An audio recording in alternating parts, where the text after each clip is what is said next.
Thanks, guys, for doing that. And our message tonight obviously is going to be really, really short. And it's holiday season. Brother Lloyd was here. We have a dessert fellowship. And so you really want me to move on. You know, Christmas and Easter both celebrate biblical events.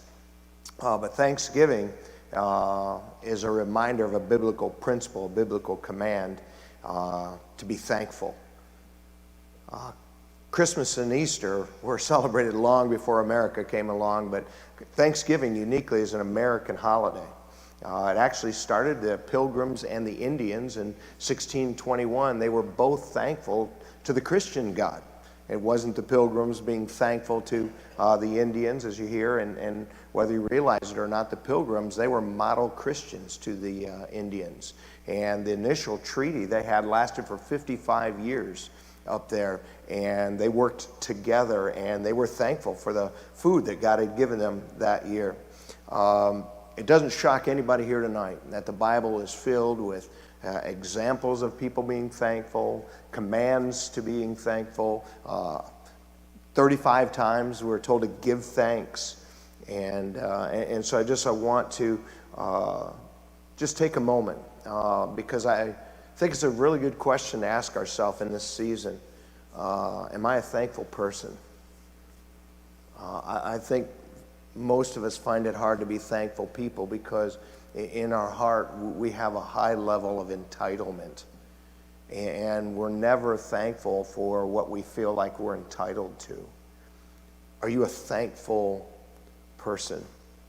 In Nehemiah chapter 12, in verse 27, it says, at the dedication of the wall of Jerusalem, they sought the Levites out of all their places to bring them to Jerusalem to keep the dedication with gladness, both with thanksgiving, with singing, cymbals, psaltery, and harps. The sons of the singers gathered themselves together, both out of the plain country round about Jerusalem and from the villages of Nephtophethai, also from the house of Gilgal and out of the fields of Geba and Azmaveth. And the singers had builded them villages round about Jerusalem. And the priests and the Levites purified themselves and purified the people, the gates and the wall. And then I brought up the princes of Judah upon the wall and appointed 2 great companies of them to give thanks.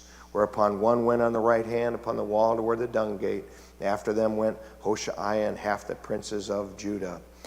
We happen to be in Nehemiah on Sunday nights, and we happen to, right now, after last Sunday's message, be at a section where they paused and gave thanks as they dedicated that wall. I mean, they had worked from dawn to dusk for almost 8 weeks, 6 days a week on super difficult labor. They had had revival meetings, reading the Bible every day for several days. They celebrated the Feast of Tabernacles. They lived in booths built of sticks with palm fronds for roofs, and they spent days mourning over their sins and listening to the scriptures. And now they returned to the city of Jerusalem again to give thanks.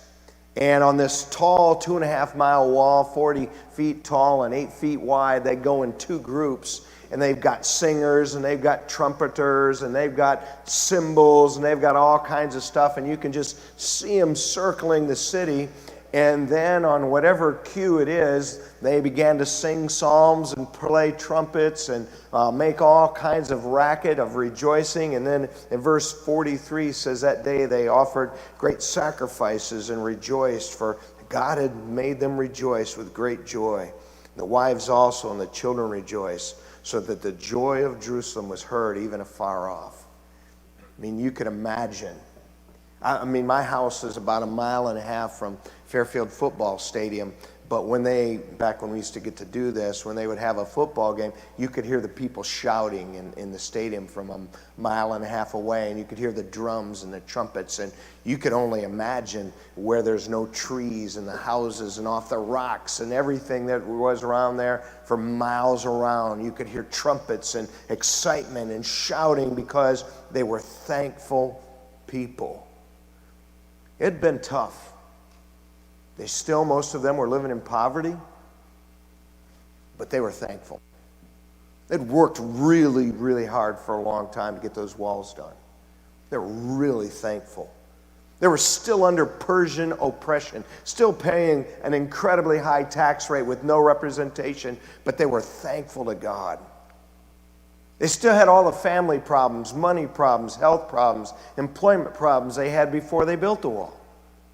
But they were thankful to God. 2020 has been a tough year in a lot of ways for many of us. Nearly all of us know someone who's passed away with COVID. Many here, and all of us know people who have lost jobs and been significantly impacted financially. Nearly all of us have divisions among our family and friends over masks and shutdowns and the politics involved with all of this. Nearly all of our holidays are impacted because of this. Our church has been impacted. It's good. We're 80 or 90% back, but we've got 38 or 40 people and 13 minor people who aren't back.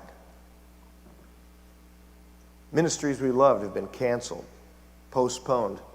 Mask wearing and social distancing have caused an awkwardness among us, and probably all of us here from time to time, maybe some still, struggle with the attitudes about these things.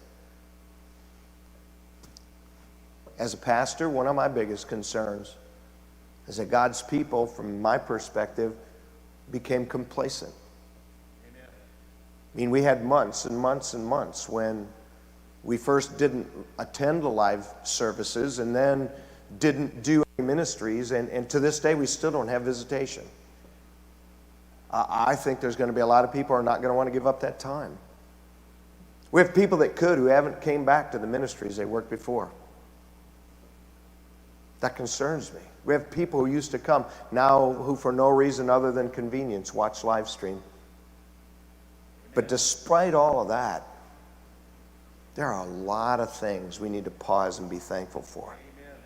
If you haven't done so yet, I really challenge you just to take 15, 20, 30 minutes and do nothing but sit or walk and think and thank God for what's going on in your life. We're healthy enough to be here.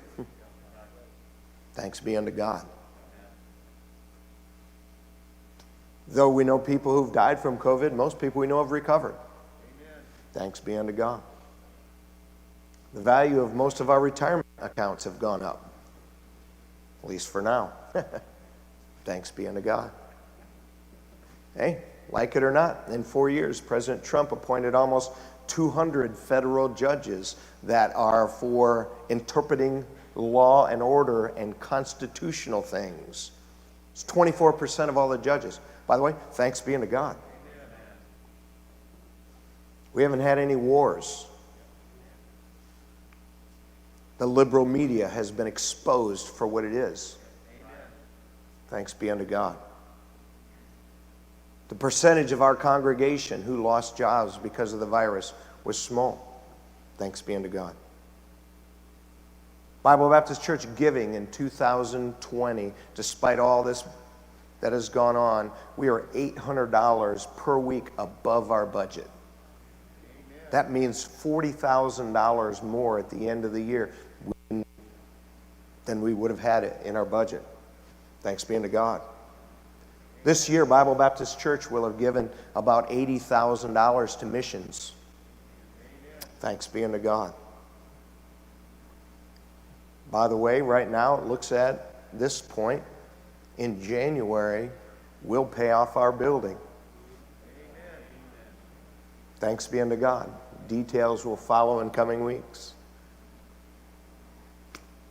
There have been 9 births to 8 women in 2020. Only 3 deaths from Bible Baptist Church. And we have 6 other women pregnant. Maybe some of them are going to have twins too. You don't get twins because you want them. In the midst of all the COVID and all of the things that happen in a time when some churches haven't even met again yet, We've had 21 baptisms and 9 additions by letter. Thanks be unto God. In the middle of a pandemic, we passed out 27,000 copies of the gospel and invitations to the church. Thanks be unto God. Our live stream services, though I personally despise people being able to take it easy and stay home instead of coming to church who could be here, I love it for people who couldn't be here. Amen. Prior to COVID, we averaged 5 to 10 live views during our church service. Sunday morning, we had 70. Most of the time, we're between 45 and 55. Chances are really, really good if you look at our numbers as best as you can see them. We have more people now that listen to us online than people that come here. Thanks be unto God. Many of us here tonight have grown spiritually and as a person this year. By the way, adversity is one of the things that grows us. Amen. Thanks be unto God. You know, every Christian here, you can pause and rejoice in the simple hope that this world is not our home, and that no matter what happens, Jesus is coming back. Amen. And we'll be with him. Amen. Thanks be unto God. You see, it isn't just Jews in Nehemiah's day who had reason to be thankful despite everything else that was going on. You and I have reasons to be thankful in 2020 despite the virus. Amen. So thanks be unto God, for his mercy is everlasting and his truth endureth to all generations.